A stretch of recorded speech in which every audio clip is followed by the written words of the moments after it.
آسمانوں اور زمین کے عالم میں اور دوسری چیزوں میں جو اللہ نے پیدا کی ہیں،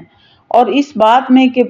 ممکن ہے کہ ان کی اجل قریب ہی آ چکی ہو، پھر قرآن کے بعد کون سی آیت پر یہ لوگ ایمان لائیں گے؟ جس کو اللہ تعالیٰ گمراہ کر دے اس کو کوئی راہ پر نہیں لا سکتا، اور اللہ تعالیٰ ان کو ان کی گمراہی میں بھٹکتے ہوئے چھوڑ دیتا ہے۔ یہ لوگ آپ سے قیامت کے متعلق سوال کرتے ہیں کہ اس کا وقوع کب ہوگا؟ آپ فرما دیجئے اس کا علم صرف میرے رب ہی کے پاس ہے، اس کے وقت پر اس کو سوائے اللہ کے کوئی اور ظاہر نہ کرے گا۔ وہ آسمانوں اور زمین میں بڑا بھاری ہوگا، وہ تم پر محض اچانک آ پڑے گا۔ وہ آپ سے اس طرح پوچھتے ہیں جیسے گویا آپ اس کی تحقیقات کر چکے ہیں۔ آپ فرما دیجئے کہ اس کا علم خاص اللہ ہی کے پاس ہے، لیکن اکثر لوگ نہیں جانتے۔ آپ فرما دیجئے کہ میں خود اپنی ذات خاص کے لیے کسی نفع کا اختیار نہیں رکھتا اور نہ کسی ضرر کا، مگر اتنا ہی کہ جتنا اللہ نے چاہا۔ اور اگر میں غیب کی باتیں جانتا ہوتا تو میں بہت سے منافع حاصل کر لیتا اور کوئی نقصان مجھ کو نہ پہنچتا۔ میں تو محض ڈرانے والا اور بشارت دینے والا ہوں ان لوگوں کو جو ایمان رکھتے ہیں۔ وہ اللہ تعالیٰ ایسا ہے جس نے تم کو ایک تن واحد سے پیدا کیا اور اسی سے اس کا جوڑا بنایا تاکہ وہ اس اپنے جوڑے سے انس حاصل کرے۔ پھر جب میاں بیوی سے قربت حاصل کی تو اس کو حمل رہ گیا ہلکا سا، سو وہ اس کو لیے ہوئے چلتی پھرتی رہی۔ پھر جب وہ بوجھل ہو گئی تو دونوں میاں بیوی اللہ سے جو ان کا مالک ہے دعا کرنے لگے، اگر تو نے ہم کو صحیح سالم اولاد دے دی تو ہم خوب شکر گزاری کریں گے۔ سو جب اللہ نے دونوں کو صحیح سالم اولاد دے دی تو اللہ کی دی ہوئی چیز میں وہ دونوں اللہ کے شریک قرار دینے لگے، سو اللہ پاک ہے اس کے شرک سے۔ یہ آیات ہم نے کی ہیں 171 سے 190 تک اس کا ترجمہ، اور اس سے پہلے جو ہے بتایا گیا کہ بنی اسرائیل جو ہیں ان کا ذکر چلا آ رہا ہے کہ کس طرح سے وہ اللہ کی آیات کا انکار کرتے تھے، اور اللہ تعالیٰ نے ان سے عہد بھی لیا تھا کہ تم جو کتاب تمہیں دی جا رہی ہے اس کو مضبوطی کے ساتھ تھامے رکھو اور اس پر عمل کرو۔ اور جب پہاڑ ان کے اوپر بلند کیا گیا تو انہوں نے اس چیز کا اقرار کر لیا، لیکن اس کے بعد پھر وہ لوگ جو ہے اپنی بات سے پھر گئے، اور یہ لوگ جو تھے یہ شرک کرنے لگے اور کہنے لگے کہ جس طرح ہمارے باپ دادا کرتے چلے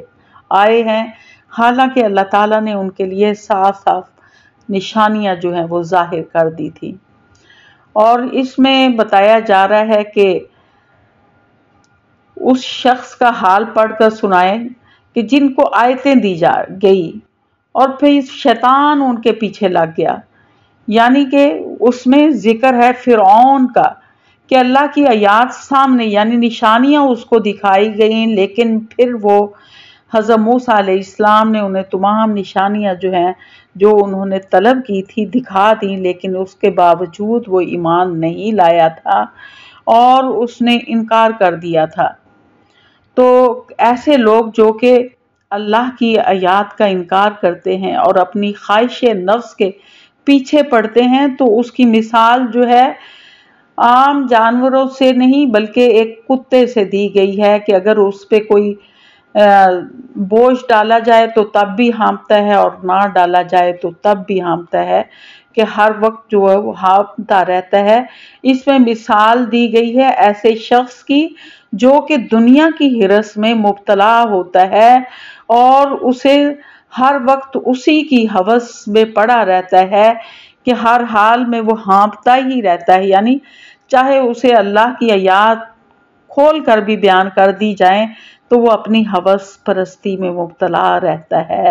اور کہا گیا ہے کہ ایسے لوگ جو ہیں وہ نقصان اٹھانے والے ہیں اور انہیں نقصان کا سامنا کرنا پڑے گا، اور وہ خسارہ اٹھانے والے لوگ ہیں اور ان کے لیے جہنم ہے۔ اللہ نے ان کو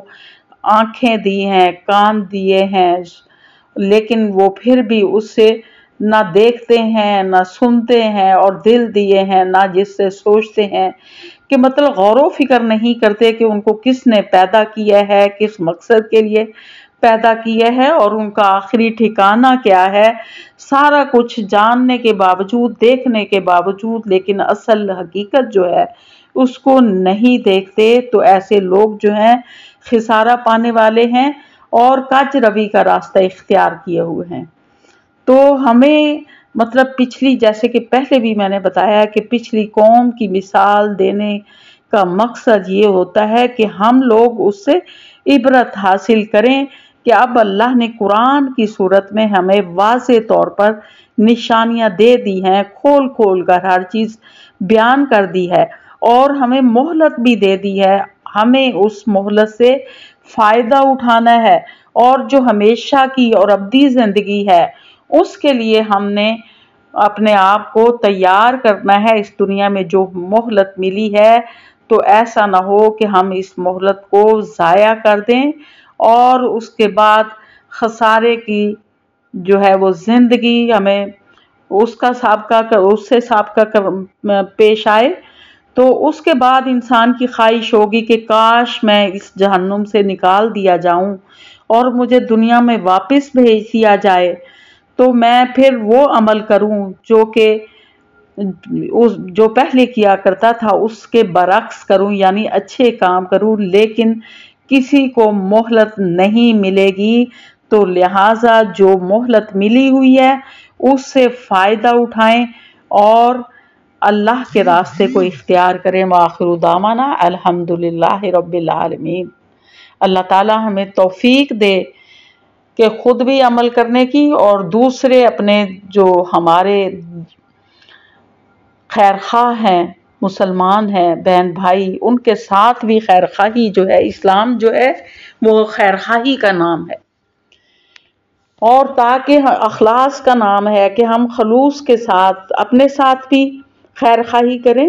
اور اپنے دوست احباب اور تمام مسلمان امت مسلمہ جو ہے ان کے ساتھ بھی خیر خواہی کریں تاکہ ہم جہنم کے عذاب سے بچ سکیں۔ وآخر دعوانا الحمدللہ رب العالمین۔ اور آپ دوستوں سے گزارش ہے کہ قرآن پاک کے علم کو آگے زیادہ سے زیادہ پھیلائیں تاکہ یہ ہمارے لیے صدقہ جاریہ بن جائے۔